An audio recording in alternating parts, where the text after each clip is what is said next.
Yeah, we are. Okay, I am ready. Well, good morning. Let me adjust this because I feel like it's blocking half of my face. Good morning. It's hard to tell what the weather is. It's always hard to tell what this parking lot's going to be like. Half the parking lot's clear, half the parking lot's still covered, but that's okay. We're here. And we're at home and we're watching, and we've all gotten so used to watching everything from our homes. There is no judgment if you're still in your sleep bottoms. We're okay with that. And for everyone that did come out today, so thank you, Michaela, and there are a couple other people here as well. So last month, Ruth very purposely showed you an older presentation that I had done, and I had chosen that one intentionally because I plan to elaborate on Bloom's taxonomy over the next few workshops. And Bloom's taxonomy is one of those models of hierarchical learning, which is really a big word that just means we start at the bottom and we work our way up. And as we work our way up, knowledge goes from broad and shallow to detailed, a little bit narrowed as we narrow in on a particular subject or a particular aspect of a subject. And what I want to talk about today is the very bottom of Bloom's taxonomy, that very first tier as it applies to our 4 core areas. But before I do that, I want to talk about something else, just as a way of introduction. And actually, before I do that, let's just take a brief moment and in prayer, because none of this is mine. None of this is startling new material. None of this is by any superior intellect of mine. It's just gathering things together in the hopes that what I've learned, what I've done over the years, what I've been able to work with the Westminster moms particularly on, that it benefits you and that it helps you in your homeschooling. So let's pray just a moment. Lord, we just invite you into this part of the workshop. Lord, I pray that you would help me to convey those deeper principles of learning that can be so beneficial to our homeschooling. Help us to grasp them. Help me not to stumble over my words or talk in ways that make utterly no sense, but help me to be clear and help us to apply these principles in ways that just truly benefit our homeschooling. Lord, I pray that my presentation and then Becky's words after mine, that they would just encourage the hearts of moms, that they would strengthen our resolve, that they would strengthen our teaching abilities, but that they would just lighten our hearts as we homeschool these precious children you have given us. And we pray all of this for your glory. Amen. So when Eric and I were first married, the first year of marriage, Ken Burns' documentary, The Civil War, aired on PBS. Now, we had a television, but that was about it. We didn't have a VCR, and recording directly to some type of internet or computer device had not been invented yet. So in the dark ages of television, the only way you could see a program was to watch it on the night that it aired. So Eric and I are huge history buffs. We like to take vacations that center around historical places. We like to do day trips, and we were determined we were going to spend all 10 evenings watching this Civil War documentary because it was really being advertised as something entirely new as far as documentaries. So we made sure that we were home, that we had the dinner dishes cleaned up, that we had lunches packed so we could sit in front of the television at 8 o'clock at night, because if we missed it, we missed it, and this was before you could even do on demand. So it was 8 o'clock. where we weren't going to see it. This was the first documentary of its kind, and it was the talk of our lunchrooms every day where we worked. Somehow Ken Burns had taken a lot of dry history, maps and battles and diaries and letters and tons of research, and he had breathed this fresh life into it. For a documentary, this was riveting television. And perhaps one of the names that became most synonymous with this series was the novelist turned historian Shelby Foote. When Shelby Foote spoke each night, you felt like you were gaining some sort of insider information into the Civil War. A little research on Shelby Foote. He was not a particularly great college student, although he spent a lot of time in the library. He studied the things that he was interested in comprehensively. At the request of Random House, he wrote his 3-volume comprehensive Civil War narrative of nearly 3,000 total pages. Thanks to my mother-in-law who worked at Random House, we have our own copy on our shelf. I have not read it. The entire project wound up taking 20 years, and Foote did not intend to create such a large work. It sort of evolved into that in a little e sense of evolving. He spent a lot of time traveling to battle sites, traveling to places where key events took place. He studied, he researched. He needed to do all of this to produce a nearly 3,000-page volume of work. His inclusion in the Ken Burns documentary earned him a sort of historian fame in 1990. Shelby Foote spoke, and he added an almost personal account or perspective of the Civil War. You had to remind yourself that he was not there. Yet he also spoke as a Southerner whose ancestors had been on the side of the Confederacy, and he spoke with some personal bias. But if we're honest about history, historical accounts are full of personal opinion and bias, and it's the combining of various accounts and various opinions that give us the whole scope and sequence of history. These things don't discredit Mr. Foote's valuable contribution to the Civil War documentary. So why am I beginning today with Shelby Foote and the Civil War when I've told you we're going to talk about that bottom tier of Bloom's taxonomy?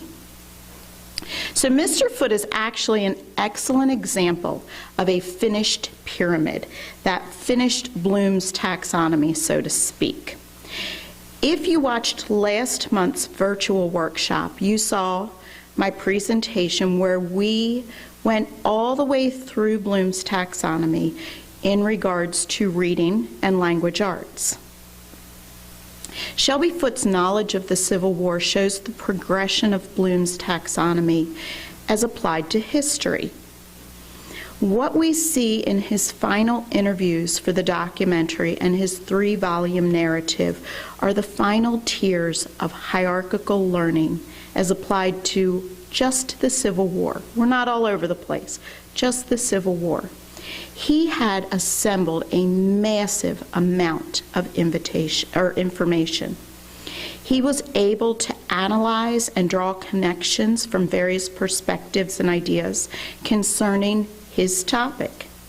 In his interviews, he clearly weighed the various facts and could justify and defend what he believed to be the various factors leading to and the facts of the actual war. He wasn't singularly purposed in what caused it. He could unpack everything, and he could do it in a way that was creditable, where we could think about it. He definitely created a brand new work in his narrative, in his interviews.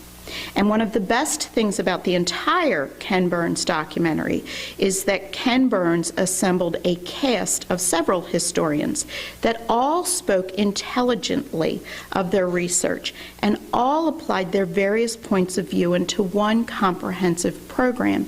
And even though we had differing points of view and differing reasons and differing beliefs, the entire documentary is very cohesive.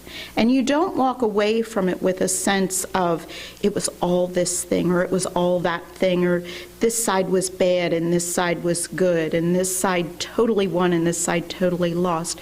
We have a bigger sense of an entire work created, analytical thinking going on, honest dialogue, but also justification in the sense of this is why it was like this here. This is why this happened.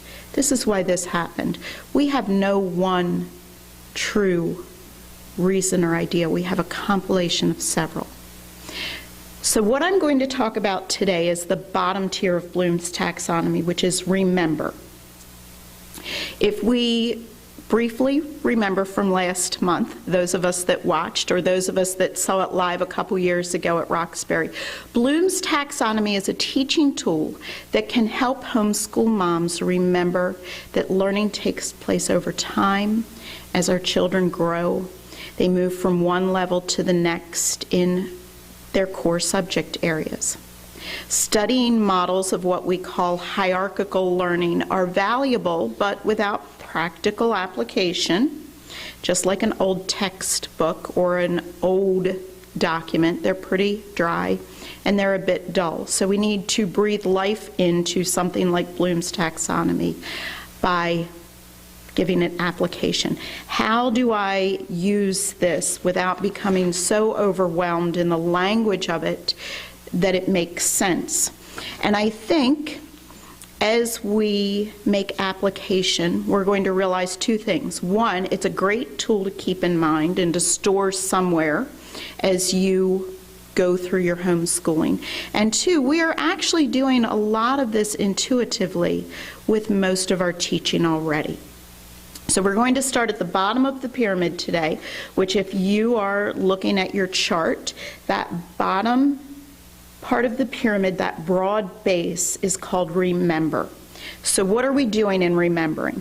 First of all, remember forms the base of the entire pyramid. It supports the entire pyramid, and each next level builds on remember. Without remembering, we can't understand and analyze and apply and create and evaluate. We can't. We have to remember first. We have to lay that foundation. It's just like building a house. If you don't have a firm foundation, it's going to fall apart eventually.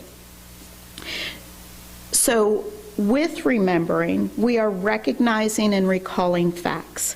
We are teaching our children to define, duplicate, list, memorize, repeat, and state. They're not doing any new creative thinking on their own yet. We're giving them information that they can build on. This is the basic concept stage where early learners learn to recognize and recall facts. We give them facts, and they start to recognize and recall them over time. We give them information, and they work to duplicate that knowledge by repeating it, by memorizing, and then by defining those little bits of information. Because all of this doesn't make any sense. Math facts don't make sense if we don't understand numbers. Reading doesn't make sense if we don't understand how letters work together to create words. So right now, today, in the bottom tier, our children are not creating a great thesis. They're not solving complex mathematical equations, and they're not applying any of this to their everyday lives to solve the greater mysteries of the universe. We're not there. So relax, moms. I'll give you some examples of how I did not relax with my first, but I relaxed with my second. We are at the beginning. We are starting small. We are building upwards. So the first thing we want to talk about, and you have a notes page, and those of you at home, I'm sorry you don't have a notes page, so I will try to make this crystal clear.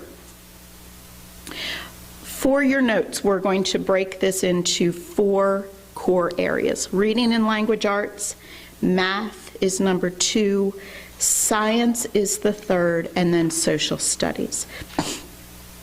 And I'm going to give you an emphasis for each section and then some activities that you can do.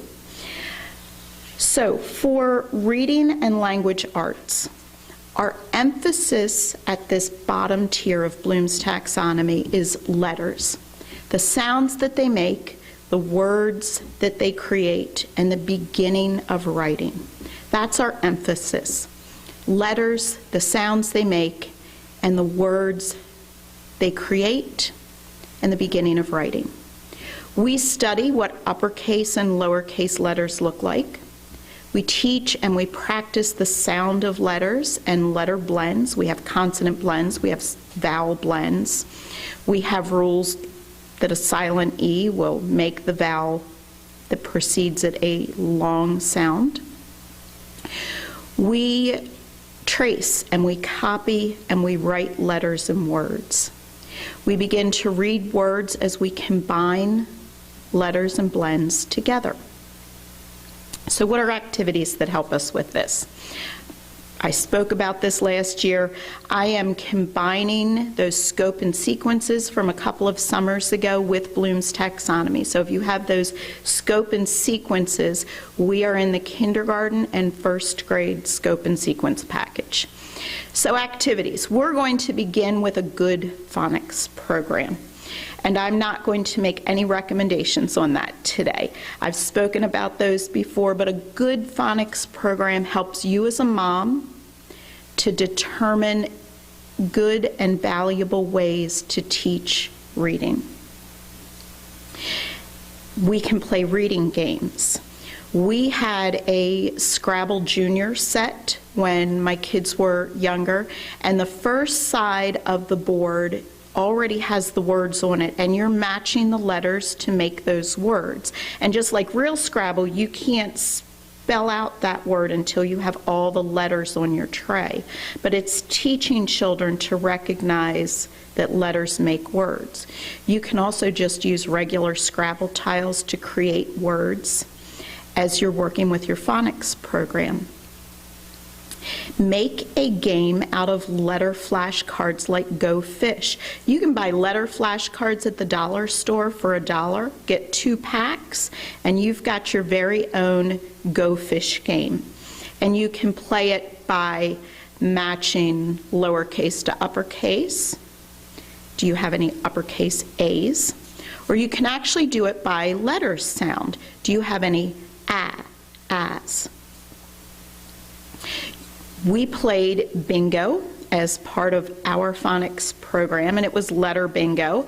And again, we played that in 2 different ways. Letter recognition, A, B, C, and then the phonetic sounds that those letters make, A, B, K.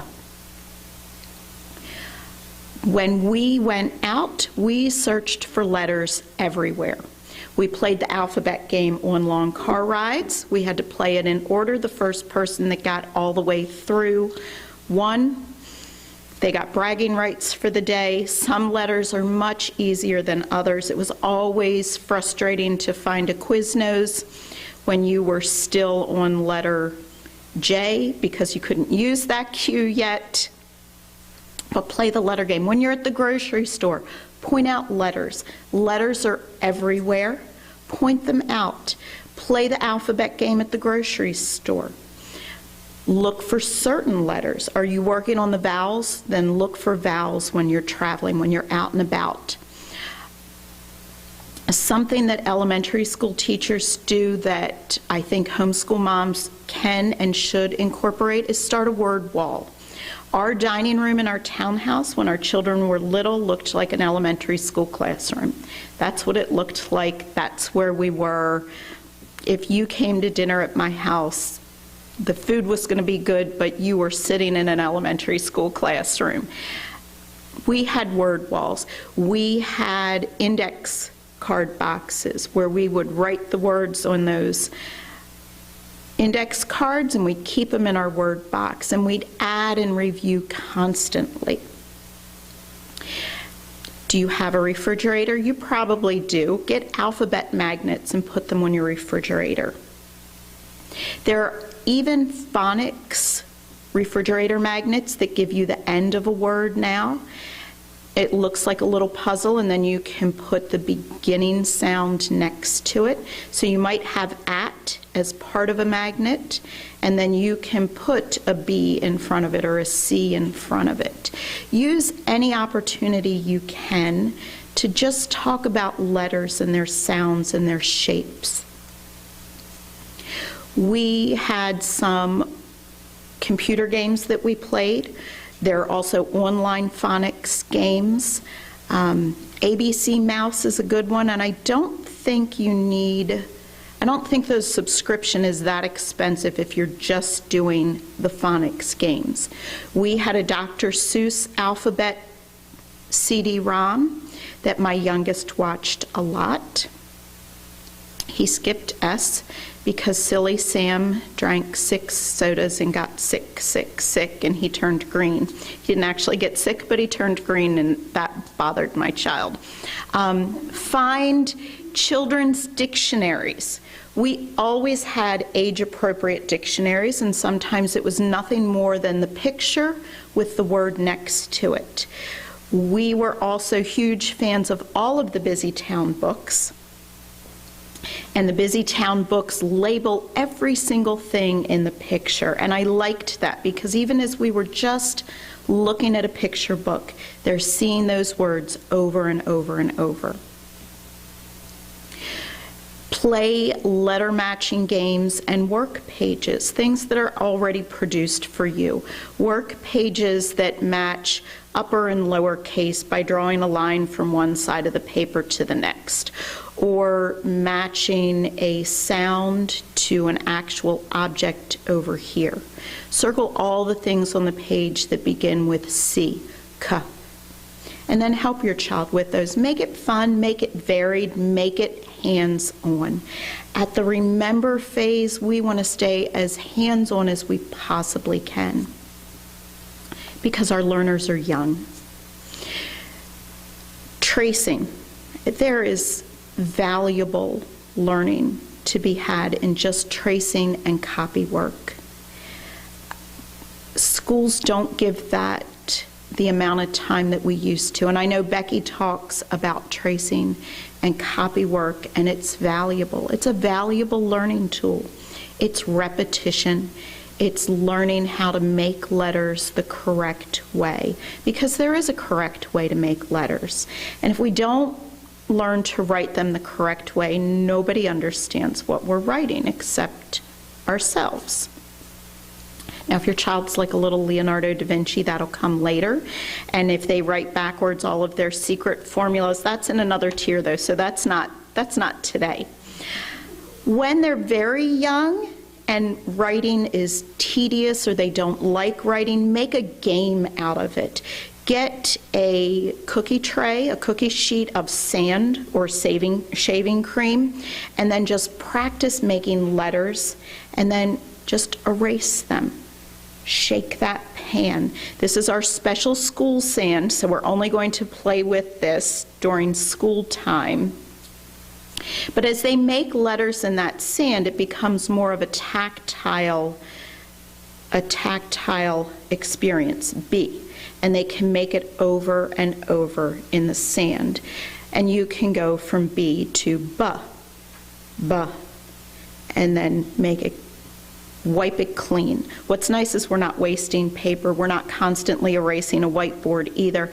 And it's a different tactile sensation that our children remember. And I've talked before about God created all the parts of our body to work together, which is why Paul talked about all of the members of Christ working together using body parts, but our hand and our brain are so connected, and God made it that way. So what we're doing with our hand is sinking into our brain and going back to our hand. Then you can move up to letters in your sand.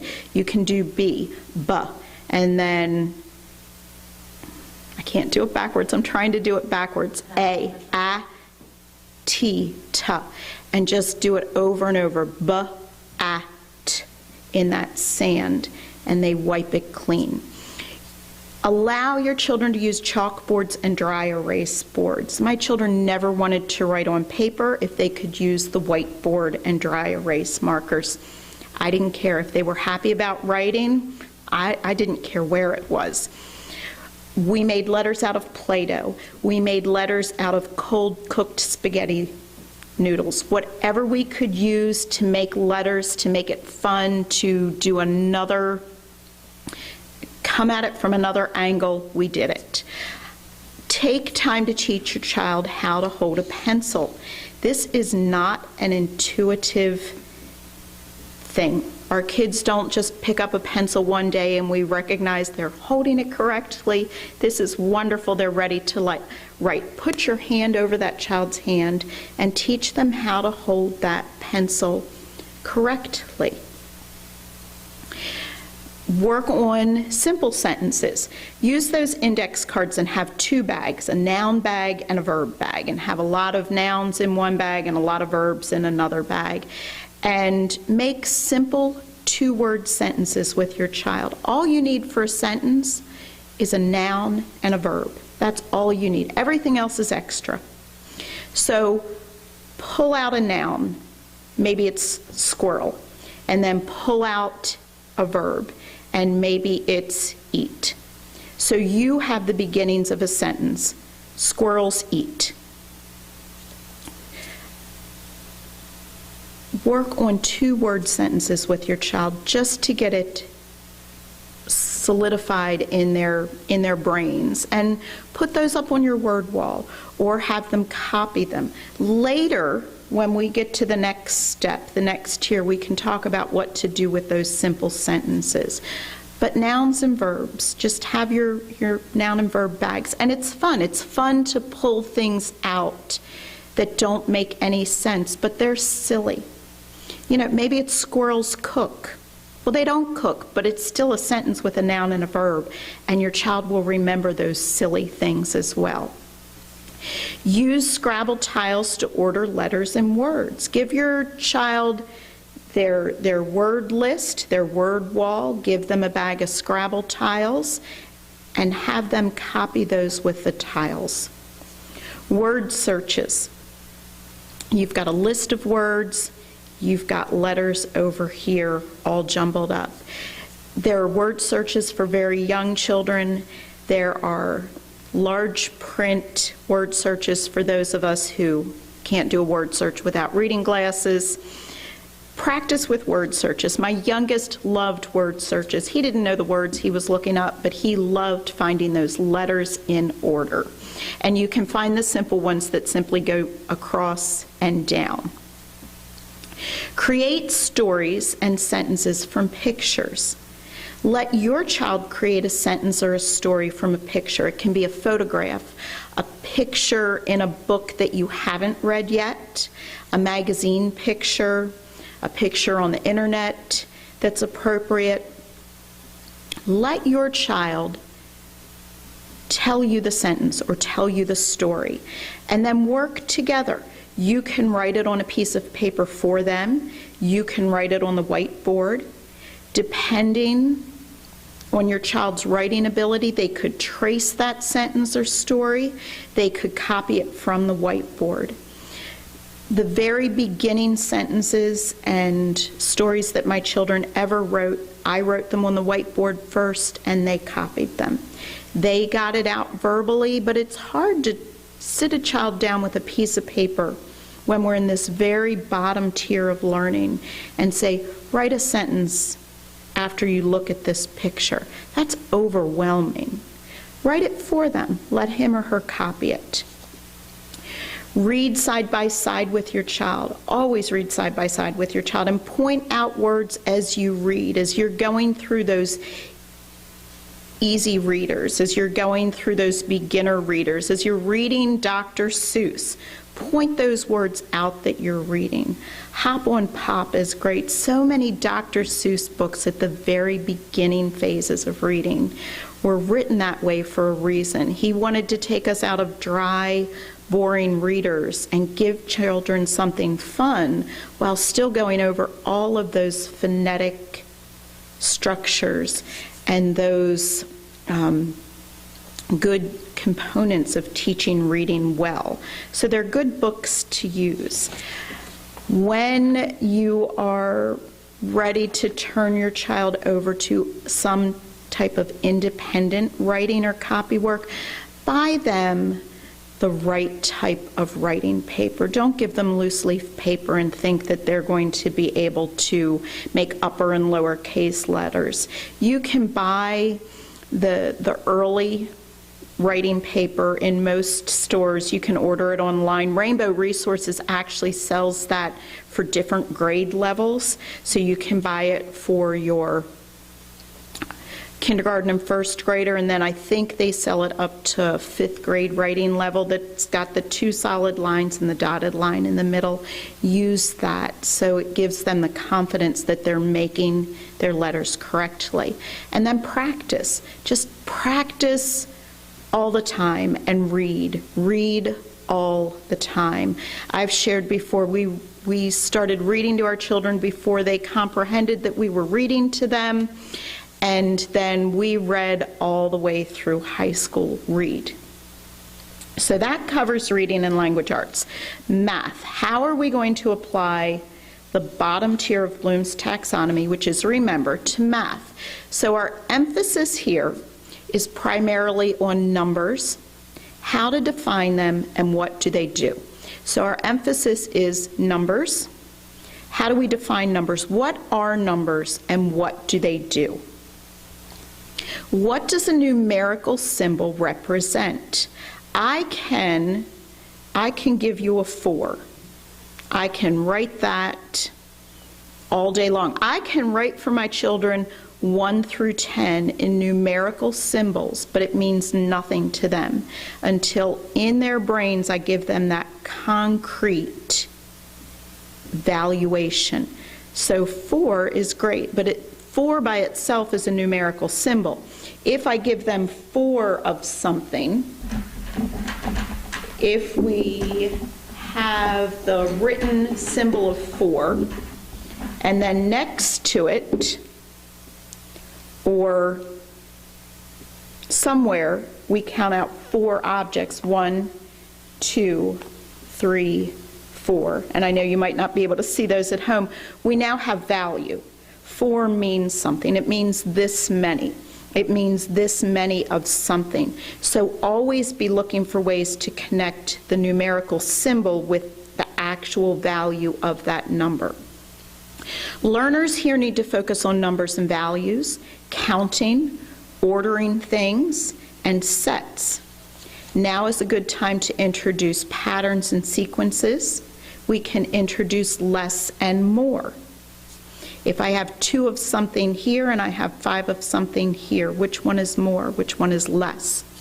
We can also start to introduce the idea of addition and subtraction. And we're going to call it addition and subtraction, but when we're working on those things, we're going to talk about some and then some more. And inversely, we're going to talk about some and then we take some away. So with math, activities that we can do. Use manipulatives as much as possible. You can get the commercial counters that you buy that are puppies or dinosaurs or whatever they are. You can do that.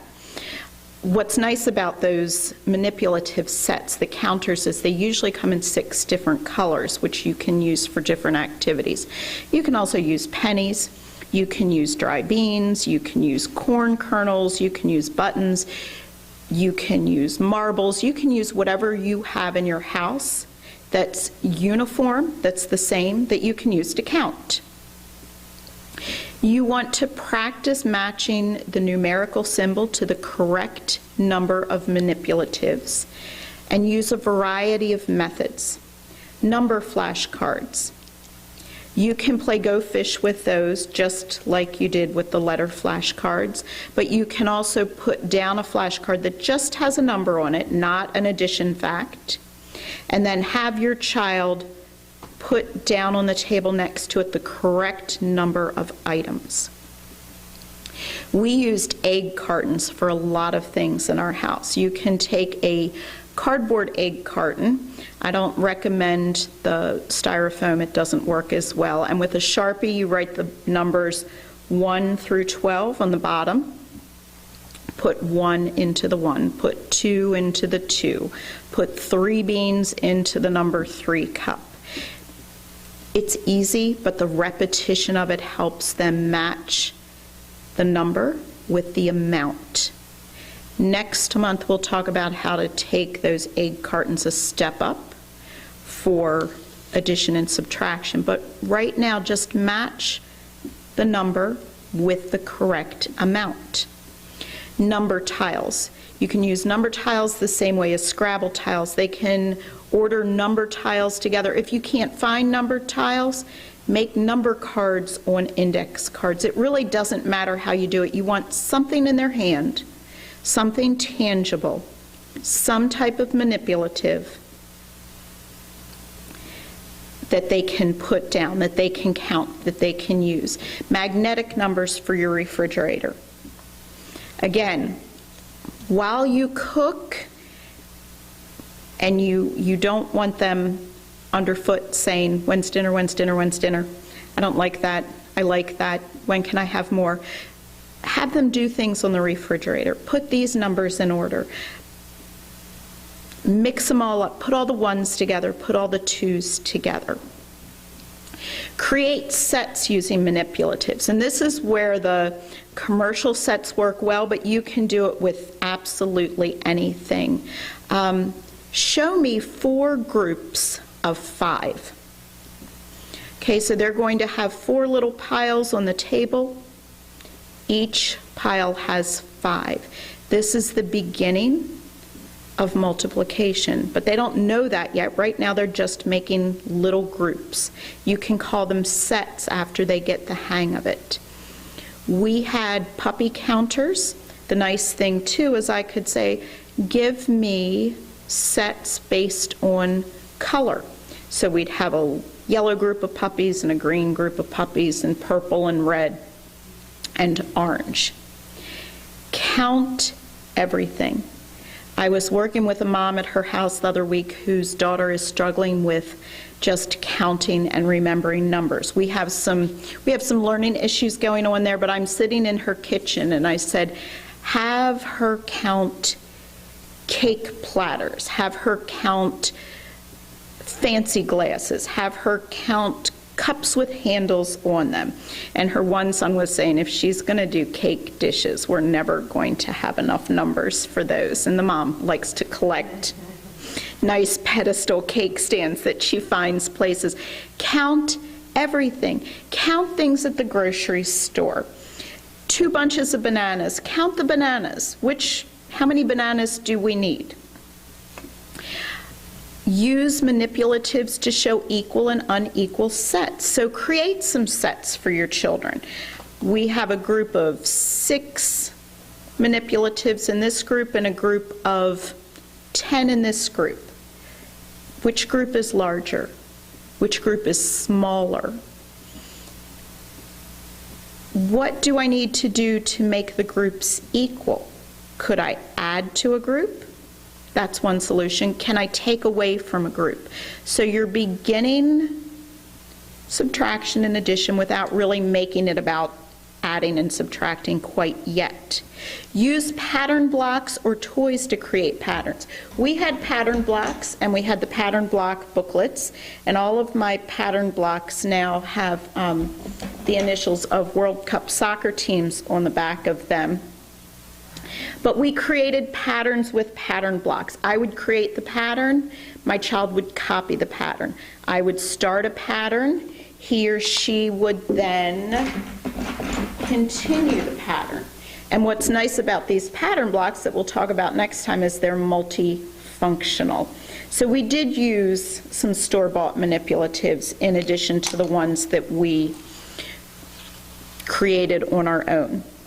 We had the geometric solid manipulatives. And you don't have to talk about this as a geometric solid and it's not a square, it's a cube. You can do that.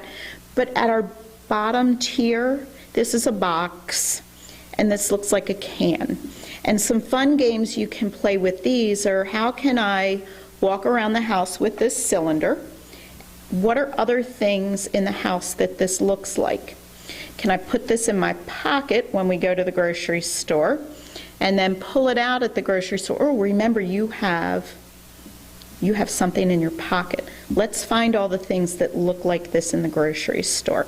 It's keeping your children entertained in the grocery store, and it's also a valuable learning lesson as well. We looked like such homeschool geeks at the grocery store when my kids were little. It was horrible.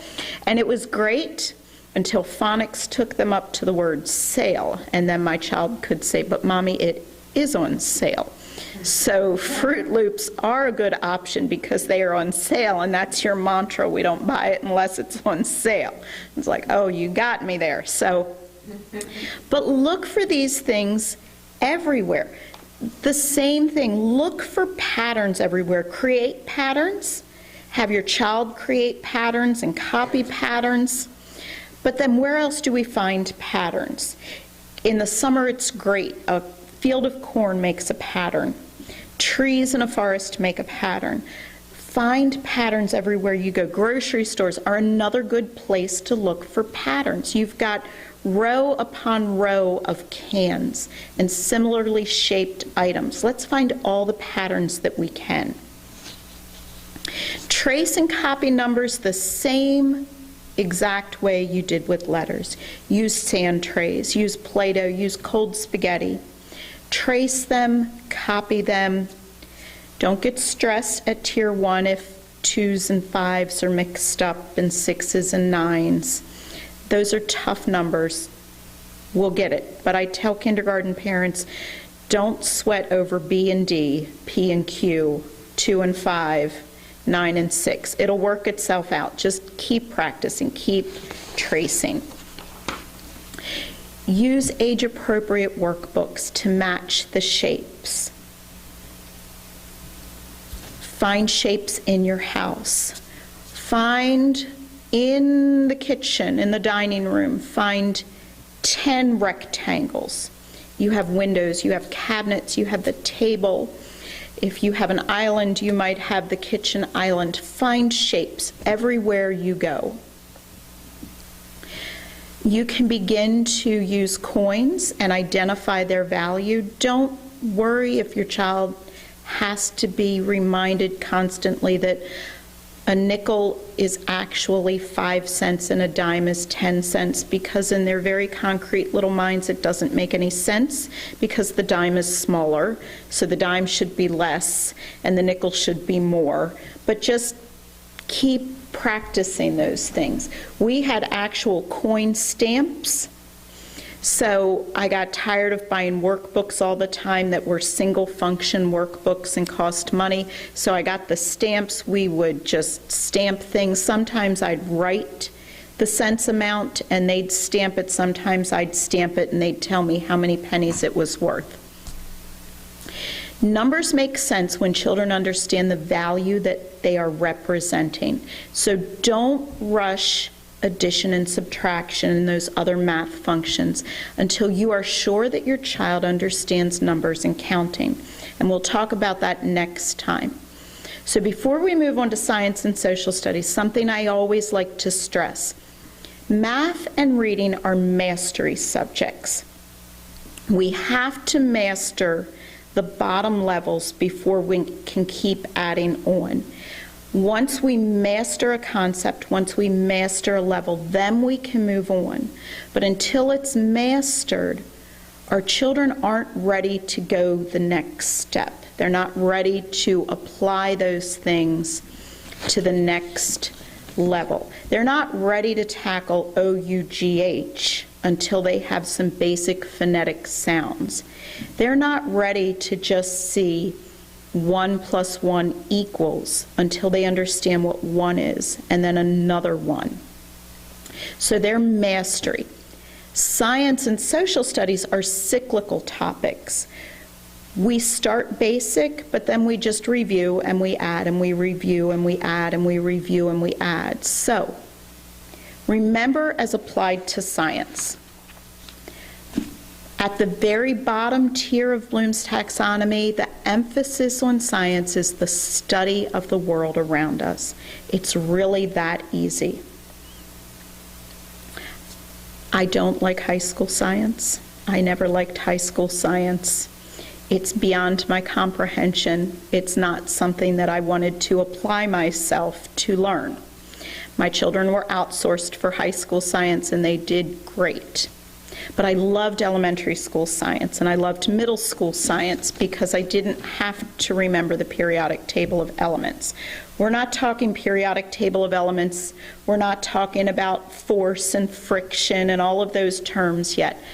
We are talking about the study of the world around us. How did God make this world and why does it work together? So give your children a basic definition of science, and if they remember it, great, and if they don't remember it, don't worry. A basic definition for science is the study of the world through observing and investigating and experimenting. So we're studying the world by observing, looking, and then investigating and experimenting. This isn't a lot to remember. So keep your focus right now on actively demonstrating that definition.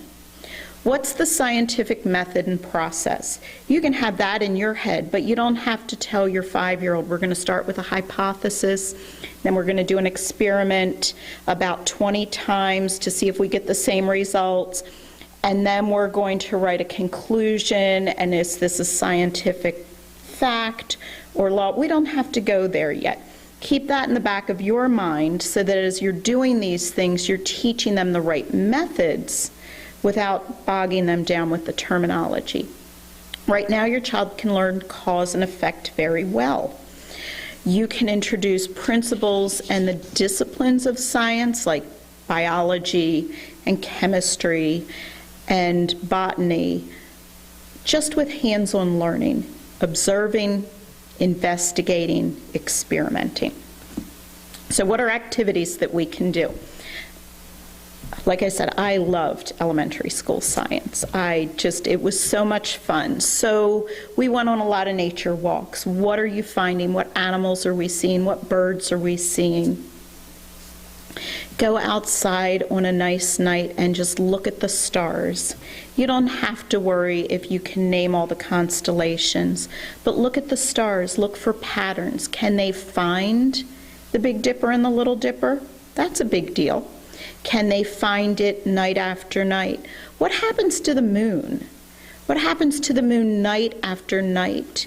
We introduced that term of waxing and waning to our children, but basically the moon gets bigger and then it gets smaller, then it gets bigger and it gets smaller. It's a cycle.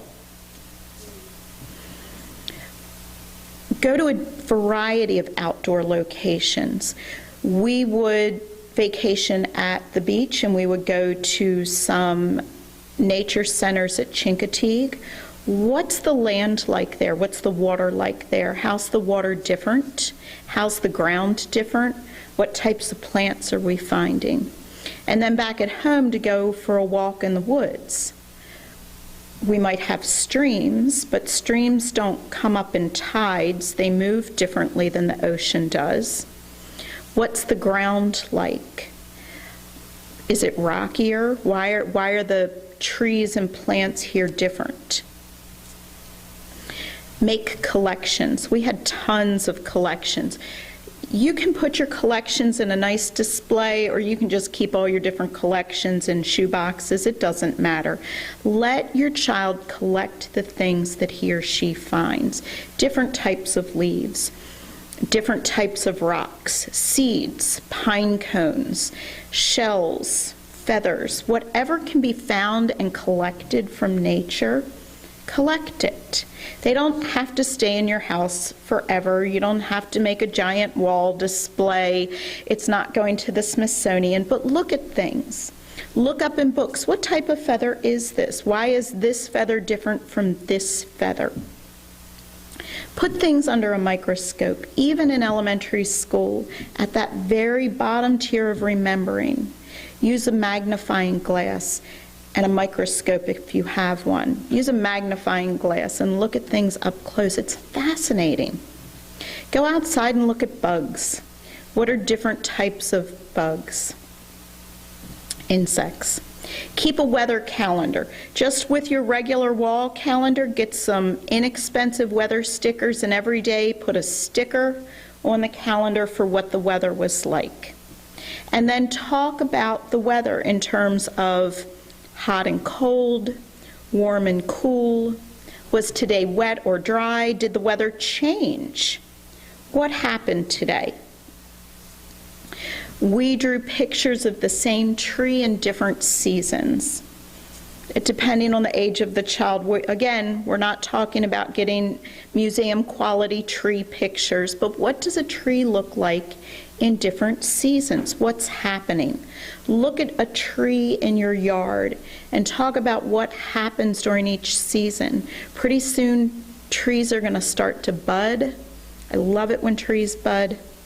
We have a magnolia tree. We didn't know what kind of tree it was for years and years until we went to Longwood Gardens, and I'm like, oh, that's our tree. It's a magnolia tree. And it's gorgeous.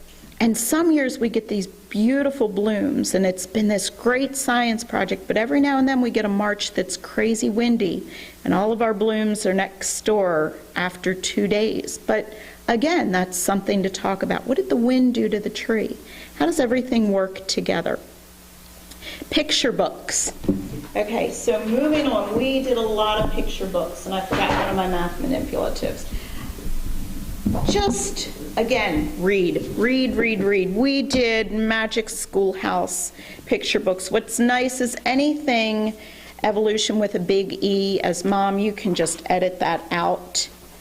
But we read a lot of cool books. The Magic School Bus gets ants in its pants, and it takes everybody down to ant size, and they study ants. And then you can go outside and look at ants. Inside of a Beehive was another one. And that talks about what do bees do, why are they important? If they're in the garden, in our flowers, they're pollinating, so don't shoo the bees out of the flowers in the green bean part of the garden. You can start to talk about the solar system. We used so many picture books for our beginning years of science. We got them out of the library. We just sat down and read. Did my children remember everything? No. But did it get pictures in front of them and some science? Yes. Usborne has a lot of books that really just have a lot of pictures in them. These 2 pages are called Things That Fly, and they talk about different ways that things get up into the air and stay up into the air. Is my child going to remember all of this? No. But does it spark interest? Yes. Can we read these books again and again as we go through? Yes, with a little more understanding. We had a beautiful animal book when my children were young, and I gave away a lot of our early homeschool materials when we were finished with them. But any book, oh, not that picture, that's hyenas. Any book that has a lot of pictures of animals, just read them. Picture books. Again, we used to talk about if you could be an animal, what would you want to be? So as we read more and more animals that particular year, my daughter determined early. And then I thought, well, I think I'd like to be a cat.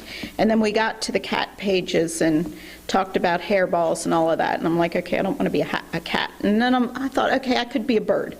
And then we read about how mommy birds regurgitate into baby birds' mouths. And I'm like, I don't want to be an animal. God made me a person, and we just don't even want to think about that because there is no animal that I would want to be. But it's fun to pretend. It's fun to think about those things. Go on field trips. There are so many hands-on museums. We have the Science Center in Baltimore, which the whole top floor is hands-on. There's the aquarium, there's the zoo, planetariums, local nature centers. Even a greenhouse or a nursery is a great field trip for science. You can do basic experiments. Fill the sink or the bathtub with water. What floats? What doesn't? Why do you think so? Food color in water. We did a lot of things with just dropping food color drops into water to see what happened. How does it spread? How do the colors change? Baking soda and vinegar experiments, there are a ton of those. It's always exciting. It's always a bang for your buck experiment. Do those. Pour water, corn syrup, vegetable oil into a jar and let it settle and see what happens. Melt ice cubes in a glass and then stick them back in the freezer and refreeze them. What happened? Put a pan of water outside on a very hot day, put it in the sunshine. What happened to the water? Again, your opening dialogue, it's all hands-on. It's just that introduction. We created a lot of science posters. We got magazine photos. We did virtual posters using clip art. Make a poster of all the different cats you can, or snakes, or fish, or birds. Weather and climate posters. Environments, a beach scene, a forest scene, a mountain scene, Antarctica. Experiment with magnets. So here we're not putting them on the refrigerator, we're buying some basic magnets. What sticks to a magnet, what doesn't stick to a magnet? Test those things out. Visit a playground and talk about how the equipment moves, or how do you move on the equipment. You start at the top of the slide and you go down. Why do you go down? Other than the slide is slippery, but gravity's pulling you down. Okay, if we're on a teeter-totter, if I'm bigger than my child, why am I on the bottom? Why am I on the ground and you're up in the air? You don't have to get into force and friction and all of those things yet, or the laws of gravity or the laws of science. Make a texture box or an object box, a big box with a hole in it, and you put an item in and your child just describes it by touching it. What do you think the object is? How does it feel? Describe it in as many words as you can, and then take it out and let them show you. Start some plants from seeds and watch them grow. Put them in the sunlight. Put them outside in the ground if you can. There is something magical about putting a seed in a cup of dirt and watching it grow.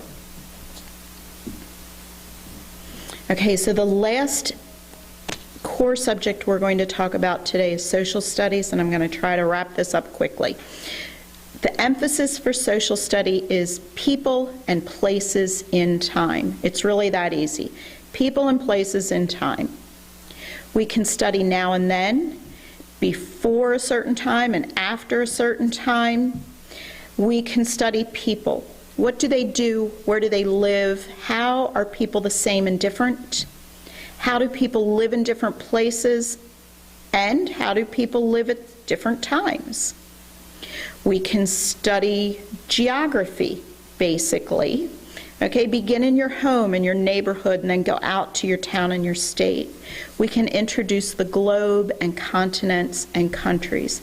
And again, what we remember is great, and what we forget is okay, because it's going to come back around. Because like science, it's cyclical. We're laying a foundation now, but we're not expecting a Shelby Foote 3-volume anthology on anything yet. Or narrative. It's not an anthology, it's a narrative. Picture books, again, lots of picture books. We had the story of the 4th of July. Do we learn all the reasons for the 4th of July? No, but it's a great picture book. And it's written in a story format, and it's perfect. I am a huge fan of all the Dallaire books. This is where I stressed with my oldest, we did a whole year. I think Beautiful Feet uses these in their curriculum. We did the whole year with all the Dallaire books. And one night at dinner, eager to show off what we had learned after we had finished reading about our founding fathers, I asked my oldest, who was the first president? And emphatically he said, Abraham Lincoln. I said, no. Because that's right. He goes, I'm wrong. He goes, Benjamin Franklin. I said, no. My husband's like, is he going to get to it? I said, I don't know. He's probably going to say Leif the Lucky next. I don't know what he's going to say. And I stressed because here was my first grader and we weren't remembering this. And how are we going to build on history without remembering this? And then at some point I relaxed and I realized what we get, and then it comes back around. But it's funny because as we went through middle school and even high school, my children remembered these picture books because we read them a couple of times and they're like, oh, remember that one picture? Are these books 100% historically accurate? No, they're not. Okay, we're not going to cite these in that 12th grade senior year 15-page research paper, but they're not wrong either. They're written in a storybook narrative, and they were written in a time, most of them I think were written in the 40s, so they're written from that perspective, but they're good books and they introduce our children to history. We studied children around the world, so we had our Celebrate Christmas book where we ate different foods and we talked about what children in different countries do at Christmas time, and we made some of their crafts. Picture books. We used, this was the only one I could find, so it's not appropriate for kindergarten or first grade, but the Dover history coloring books.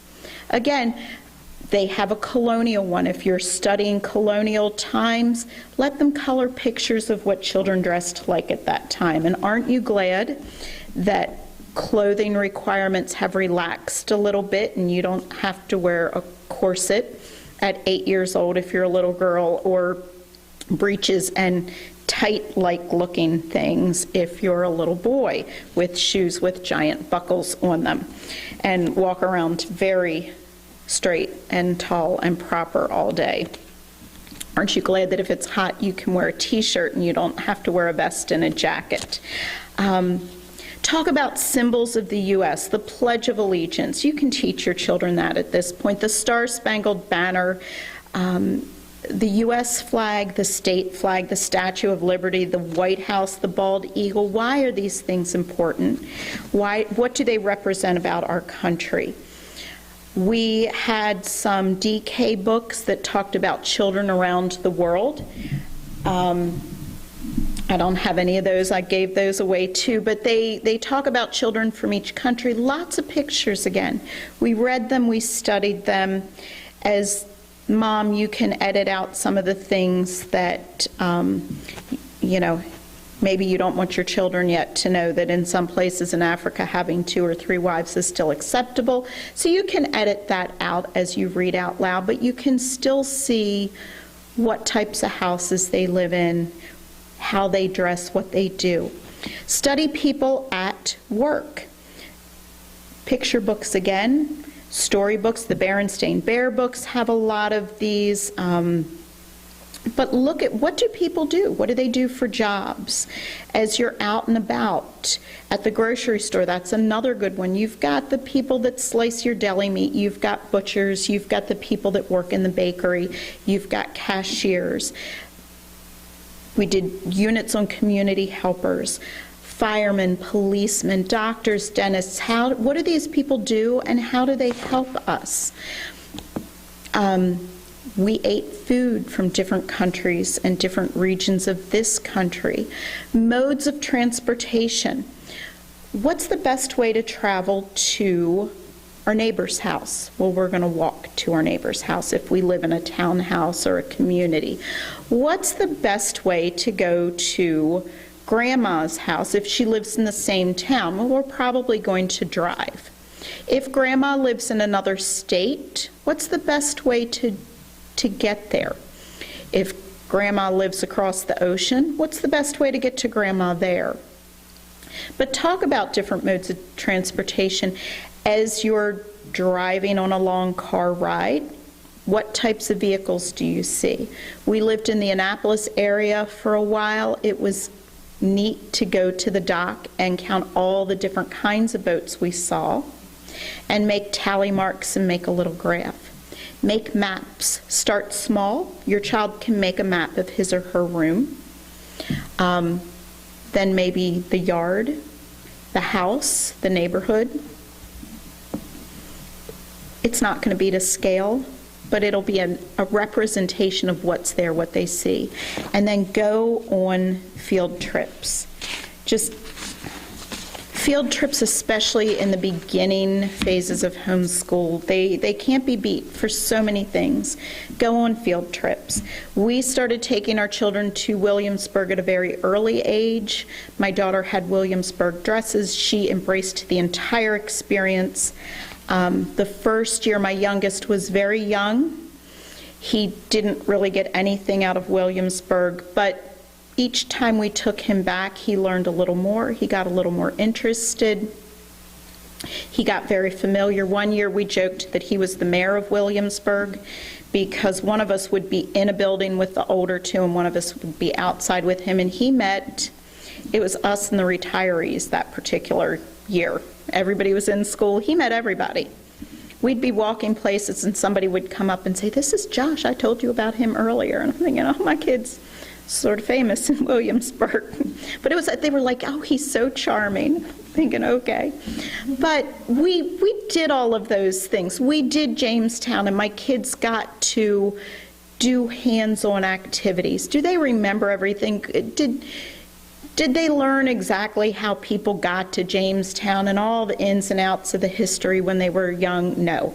But they got on the boats, and they could see how small those boats were. And they could hear their mother say, "I'm staying in England, I'm not coming over here. Even if I have a lot of land and I'm going to marry somebody with a lot of land, I'm not getting on this boat." So field trips, lots of field trips. But the basic premise of the bottom of Bloom's taxonomy is remember. Experiences, hands-on, make what you're talking about understandable in a way that they get it at that level. And relax, because they're not going to be experts yet. You're just establishing that first building block. And if there aren't any questions from Michaela and Donna, I think you can turn me off.